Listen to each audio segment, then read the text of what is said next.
Chers élèves, bienvenue dans ce cours du 2 avril 2020 où nous allons faire un exercice complet qui retrace toutes les fonctionnalités Excel. Ce cours est destiné au premier CIB de l'école de commerce MS Titelman. Le cours va se dérouler le 2 et le 3 avril et l'exercice nous allons le faire sur ces deux dates. Vous avez reçu deux documents. Le premier qui s'appelle gestion du kiosque, du stock du kiosque et qui est un document Word. Si vous l'ouvrez, vous avez toutes les consignes. Et le deuxième qui s'appelle gestion du stock du kiosque, mais qui est un fichier Excel constitué de trois feuilles qui sont la première gestion, à commander et les statistiques. Commençons tout de suite donc avec ce document Excel. Vous travaillez pour la mise en situation dans un kiosque à journaux et vous êtes tenu de tenir à jour toutes les informations, tous les journaux à commander ou les magazines à commander, y compris les statistiques. Sur la feuille gestion, il vous est demandé de trouver le fournisseur.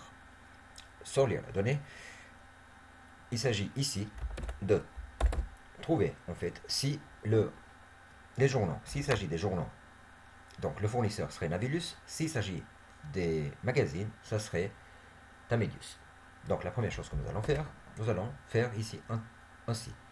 Donc si ici, dans la cellule correspondante, nous avons, je vais m'approcher pour que vous puissiez voir, nous avons, donc je vais taper ici en haut, journaux. Dans ce cas-là, il s'agit donc de donner le nom du fournisseur qui se trouve ici. Or, comme cette référence seulement se trouve dans une référence absolue en dehors du tableau, nous sommes obligés de taper F4 puisque nous allons tirer par la suite sur toutes les lignes pour pouvoir trouver quel est le fournisseur.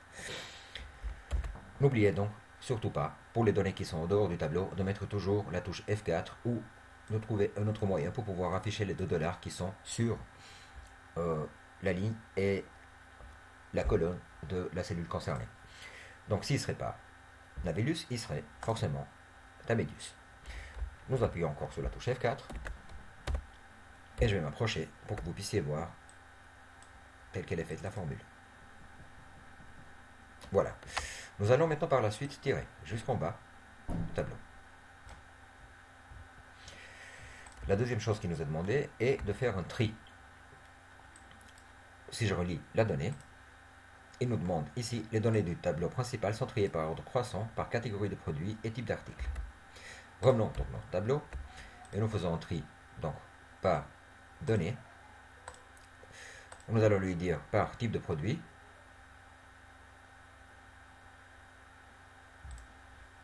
La A à Z et nous allons ajouter un nouveau niveau et celui-là, ça serait donc par catégorie de produit et par type d'article.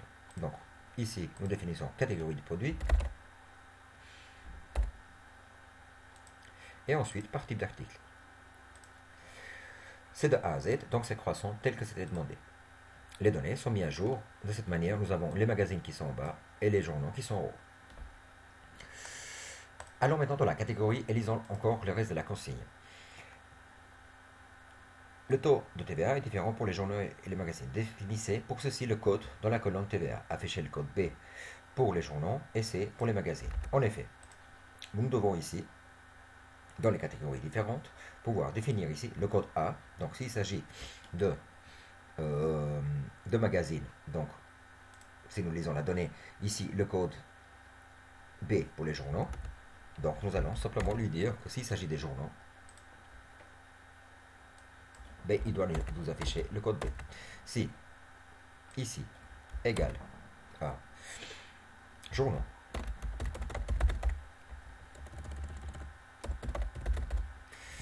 dans ce cas-là, nous allons dire qu'il s'agit du code B. C'est la même opération que tout à l'heure, nous allons faire un F4. Et ici, sinon dans le cas contraire, nous allons encore faire un F4 pour avoir notre formule. Je conçois que ce ne soit pas très visible depuis votre ordinateur, donc je m'approche pour que vous puissiez voir bien la formule que j'ai dessus. Voilà. Il me reste maintenant qu'à tirer. Et nous voyons ici que les magazines sont avec une code de TVA qui est en C et les journaux avec un code B.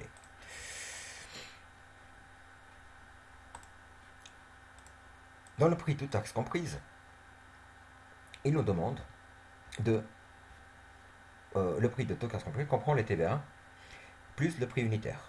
Continuons donc notre exercice. Donc, celui-là, nous allons maintenant pouvoir trouver le TVA dans la colonne suivante. Dans cette colonne, nous allons pouvoir trouver donc que le TVA est égal à celui-là et nous le multiplions forcément donc par la valeur juste qui est celle-ci. Puisque nous avons aussi. Pour faire correctement cet exercice, vous devez faire ici un si.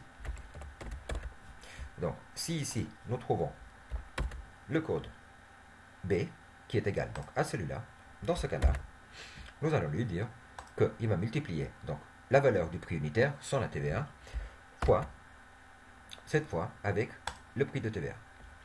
Nous n'oublions pas de mettre les références absolues chaque fois que nous pointons donc une cellule précise qui se trouve en dehors du tableau et que nous avons l'intention de tirer sur la ligne. Donc dans ce cas-là, nous avons ce prix-là, et dans le cas contraire, nous avons donc ce prix ici. Nous mettons encore en F4 et nous fermons les parenthèses. Nous avons donc ici 0,07 centimes qui vient s'ajouter à notre valeur et nous tirons jusqu'au bout. Voici les TVA. Le prix unitaire, lui, il est fait du prix hors taxe plus le prix de TVA. Nous avons déjà vu ça dans les exercices précédents. Si vous voyez bien, les 3 francs sont ajoutés de 7 centimes. Je continue jusqu'au bout à tirer. Et là, j'ai les valeurs, j'ai le prix juste. Ici, nous avons la quantité que nous avons en stock et le produit à commander. Il s'agit ici de faire ainsi pour pouvoir montrer que si les produits sont en dessous de 4, si la quantité en stock est en dessous de 4, dans ce cas-là, il faut marquer un X, sinon il ne faut rien marquer.